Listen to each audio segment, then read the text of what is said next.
Hello everyone, I have a book review. I obviously have a book review. Oh my gosh, I don't know why I said that, but oh well. I just finished this book like seconds ago. Roses After Rain by Cassie Edwards. Now, I will not be keeping, oh my god. I will not be keeping this book, but the smut was so good in this book. So amazing. That is what I love about a romance book, is when there is a lot of smut. When our couple, I guess, you know, I'm a homosexual. I prefer a guy. I'm a girl and I prefer a guy. So I say couple just over that. But I prefer male and female couple, and I love it especially when an author writes a lot of like sex scenes where you go into detail of them having sex and not just like sort of like the beginnings of having sex. Though Nora Roberts books I think are just the beginnings of sex. I can't remember because I haven't read hers in a while, but that's more of a true adult romance novel. This, like, it's all about the romance, all about the adulting and romance and coupling and such. It's not so much about the sex part of it, whereas these books, these are a lot more about the sex part. Most books are, like this one. This one has a lot of the sex in it. And that's really all I liked about this book. I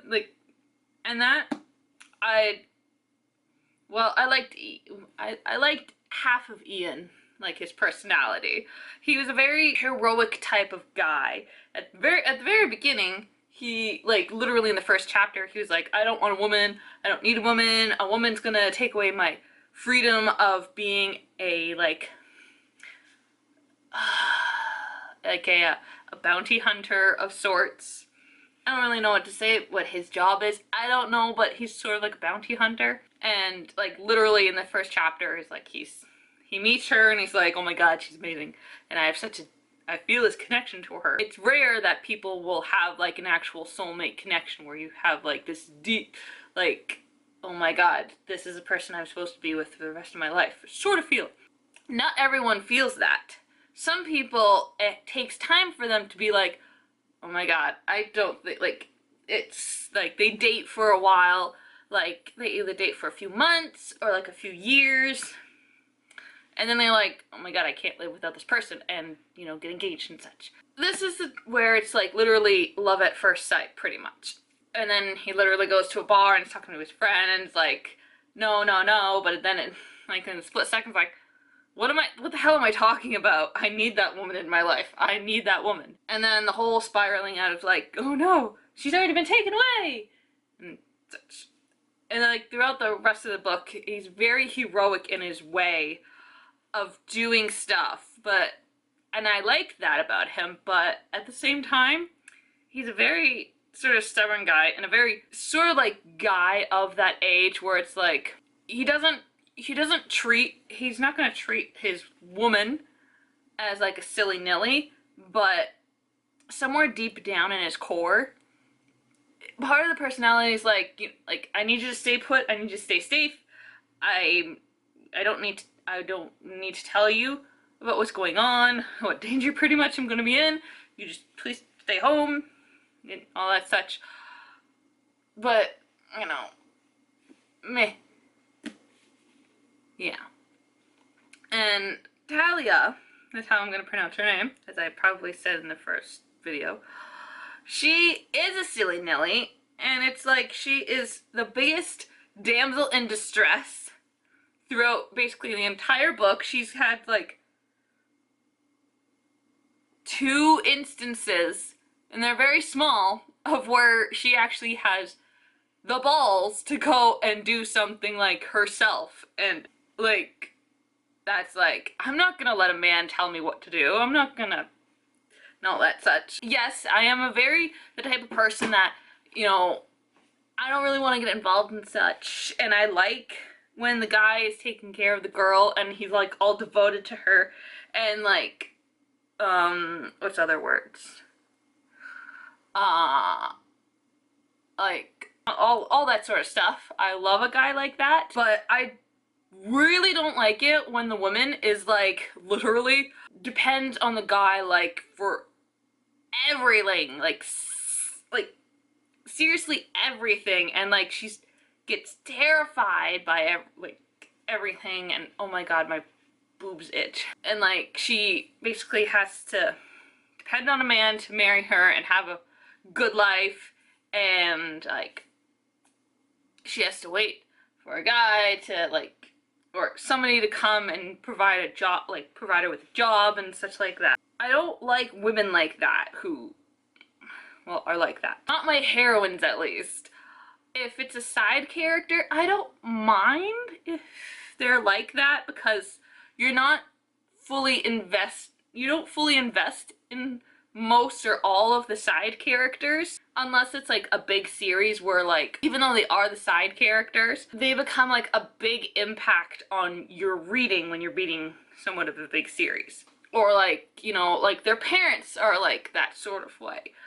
But not my hero and heroine, not the main couple that you're reading about. Oh my gosh, my hair is, bleh.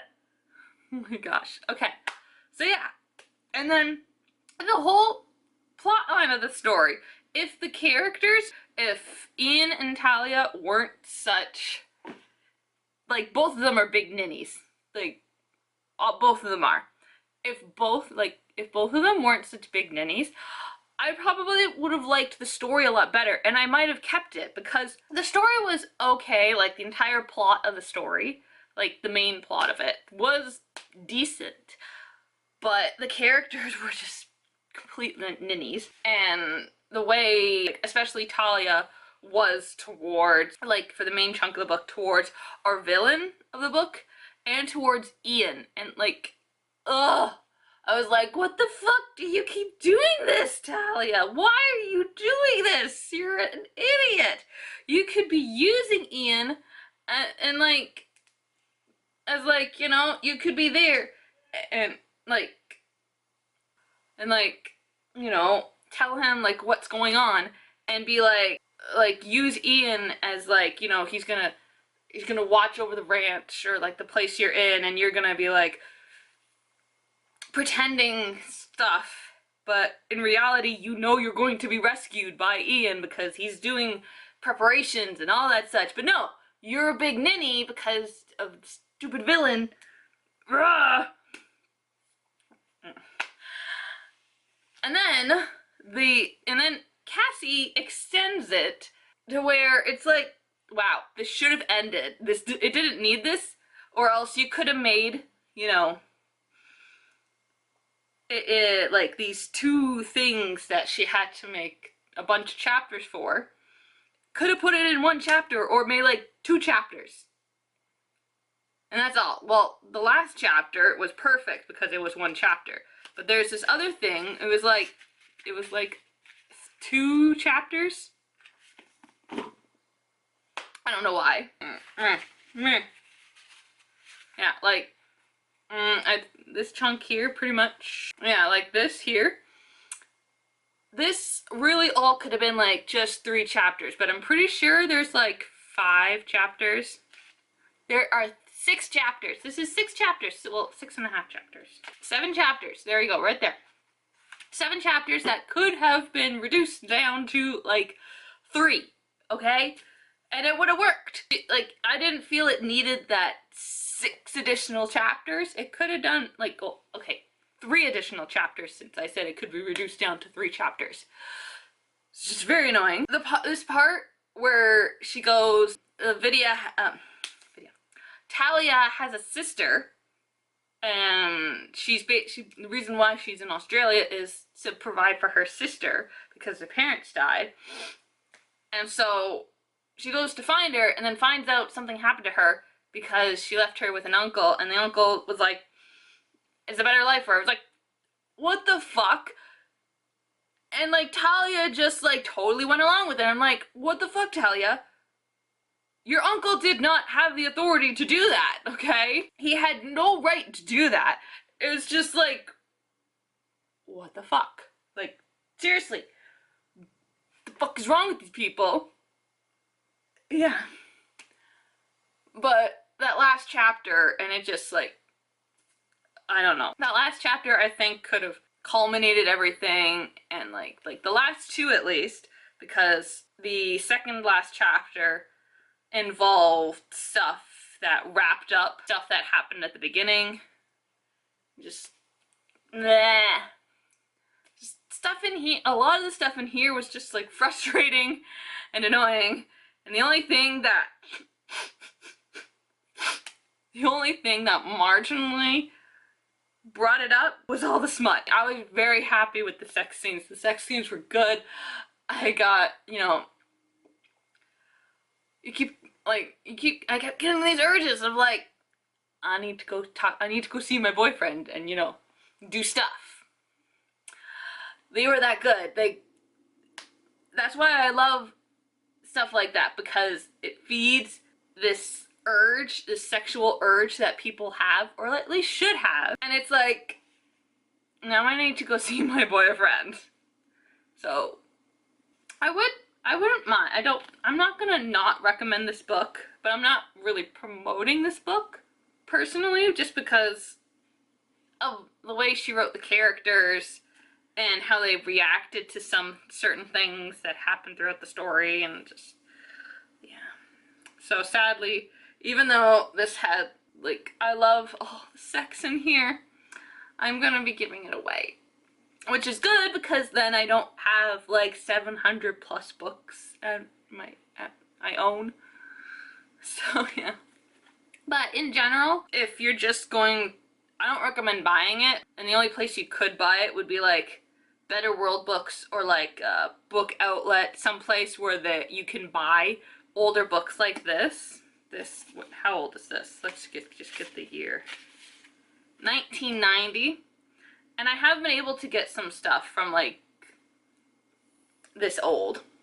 So, but if you want to read Roses After Rain, and also this has no significance until the last chapter, which is fucking annoying. If you're gonna have a title, I say it should encompass like the entirety of the book, or, you know, something that like a little like little things that pop up here and there, like from the beginning of the book to the end of the book. So like there's this writing theme of like going throughout it, like my lovely book here, Dark Prince by Kristin and Dark Prince. So Dark is in reference to like the Carpathians, which are the good vampires in this book, and Prince, because this book is about the Carpathian prince. The prince of the Carpathians are good vampires that we follow in this series. So hence Dark Prince. It follows it. So like Dark Prince title follows throughout the entirety of the book, because vampires are considered, I'm guessing, part of the dark realm, because the vampires, oh my gosh, dust and stuff on my nose, excuse me. You know, I think they're part of that dark world, they're associated with the night and all that such. And Prince, you know, our hero is the prince. So yeah. Whereas this happens literally in the last chapter. I'm not gonna say how, because you just gotta find out, but it's in the last chapter, which is annoying. So, if you want to read this, if you like reading all the smutty smut, I would recommend this. But other than that, I'm not gonna say anything else. So yeah, that was this book. I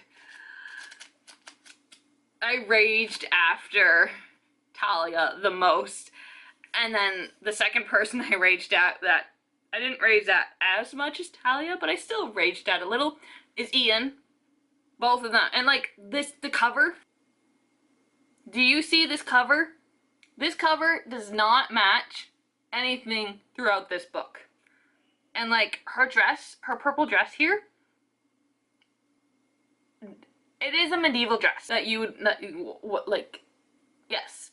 She's wearing a fucking medieval dress that is not part of the year of the 1800s. it starts in 1846, and then it goes to 1864, and then it goes to 1865 because there's a year lapse. Like there, it says a year later. So like 64 and 65 respectively, because it doesn't exactly say months. So anyway, this is a fucking medieval dress for the Victorian age, which is annoying. I know that the Victorian age still had like the low, some dresses had like the low cut, but this is a fucking medieval dress. Yeah. So yeah, that's that book, and I'm glad I am happy to be done it because of all the rage, but I'm very sad because I have no more smut to read. I'm sad. But I have a next book. I'm still waiting on my interlibrary loan, so. Yeah. But here's my next book. And this is one of my Christmas books that I got for. Oh my god. This is one of the books I got for Christmas. My aunt got this for me. I think she got this for me last year. Whenever I do this video, I'll make sure to link the doobly-doo, the Christmas haul that I got it in. And it is I keep showing it to you, but it is The Memory Keeper's Daughter by Kim Edwards. And the cover is interesting, but like it doesn't really seem, I don't find it matching, and it's very dusty. But it's fine. This you want. Why are you so freaking loud, phone? Oh. This is supposed to match it. This should match it, but it doesn't. A title cover like this, it doesn't always have to match, but it's got to have some resemblance. Like, they're the baby in this, and my bookmark keeps wanting to fall out. So, shut up, phone. I'm doing a video. So anyway, I'm gonna read the back here. This stunning novel begins on a winter night in 1964. When a blizzard forces Dr. David Henry to deliver his own twins. His son, firstborn, is perfectly healthy, but the doctor immediately recognizes that his daughter has Down syndrome. This is why I wanted this book. I've watched the movie. It's really good, but, you know, I wanted the book too, and it refers to Down syndrome and the progression of it throughout the years. And this is not a true story, but it's true to like what happened during that time.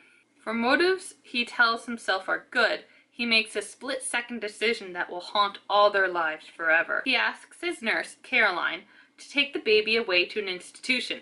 Instead, she disappears into another city to raise the child as her own. Compulsively readable and deeply moving, The Memory Keeper's Daughter is a brilliantly crafted story of parallel lives, familial secrets, and the redemptive power of love. So much. I've never read anything by Kim Edwards, but there's acknowledgements here, but I'll read that to myself. So much. 1954. Ooh, oh, that's March. On a wintry night in March. Apparently. These are two other books by her. Or him. I don't know. Questions for discussion page. And what is this thing I have here? Which is very long. A conversation with Kim Edwards. Cool. An introduction to Kim Edwards. Why do we have an introduction to The Memory Keeper's Daughter at the back of the book when it should be at the beginning of the book? A Penguin Reader's Guide. Oh, a Reader's Guide. Okay, well, I'll read that later. Okay. We got a preview to that, one of those books back. Wait, no. Yes, I do. I have a preview of the first chapter. Now I want the actual number of chapters in here. Oh, there's no actual chapters. So yeah, this is my next book, and I hope it should be as interesting as the movie. but I know I can't like completely compare a movie to its original, like, because it's based on this book, so I can't completely, like, it's gonna be copy word for word type thing. So yeah, this is my next book, and I am excited to read it. I don't know how many chapters there are, but it's quite big, and it's a big trade back edition. Oh, we've got, I guess this is the author page there. It reads like it. I definitely don't have a first edition. But this was done back in 2005. I don't know when the movie was done. I'd have to go find that in my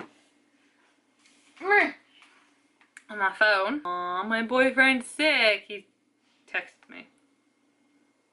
I've got my phone. I'm going into my library because it will be in my thing. Whoa, we want that. I just want to tell you when the movie was made because it should have the copyright date. I want this. God, that's freaking loud. I don't want that. I want shelves. I want that one. I have a shit ton of books on here that I want to read, find out if I like them. And like, I have a lot of them, and the movie I need to find is all the way at the beginning, because I have like 98 things in this tab that you can make on my library's website. Just getting there soon. Wow, it was made 3 years later. It was made in 2008. Wow. And I can tell you, I think I can tell you who it stars. Full record. Oh man. Doesn't, wait, yes it does. Ah. We've got 2 actors in here that I think are pretty popular. Well, were relatively popular, but I don't know about nowadays. But I remember they used to be in a lot of movies, and that is Dermot Mulrooney, and I'll leave it down there, and Emily Watson. Emily plays the nurse, and Dermot Mulrooney, God, I can't pronounce that last name, plays the doctor. And I probably will end up there. See? Wow, I love that my camera can actually see this stuff. But that's like the cover right there. So yeah, that was this long book review. Wow. But I hope you liked it. If you did, hit that like button down below. And I don't know if anyone's gonna be nasty about, you know, smut books, but just don't be negative, don't be nasty. I wouldn't mind having like, yeah, go smut books, or like people who read more of these type of books, because I don't see that like at all on YouTube, or, you know, in BookTube for like adult romance. Like, this is adult romance. And I don't see a lot of people reading that when I type it in. I see a lot of new adult romance, which is not what I'm looking for. And it's stupid. Either you're a teen or you're an adult. You're not, whatever. But I wouldn't mind finding more friends that read books like this. Yeah. But anyway, just don't be mean, don't be negative, don't be nasty, because we don't need that in the world. And I don't really care if you think these books are stupid and they should not be made at all and they're ridiculous and all that such. I love these type of books. They are great. I love them to death. I have a shit ton of them, and you will be seeing a lot of them. So if you're gonna be all mean about it, I probably will remove you. Like your comment at least. And if this is the first time you're watching my videos, please hit that big red subscribe button down there by my picture for more book reviews, hauls, unboxing, unbagging, because some of these come in a bubble wrap manila envelope or plastic bag wrap thingy, vlogmas, random vlogs, and random videos that I have no idea what to categorize. Okay, so I'm gonna go answer my boyfriend. I'm going to continue watching X-Men Apocalypse bonus stuff, and I will see you all in my next video. Bye-bye!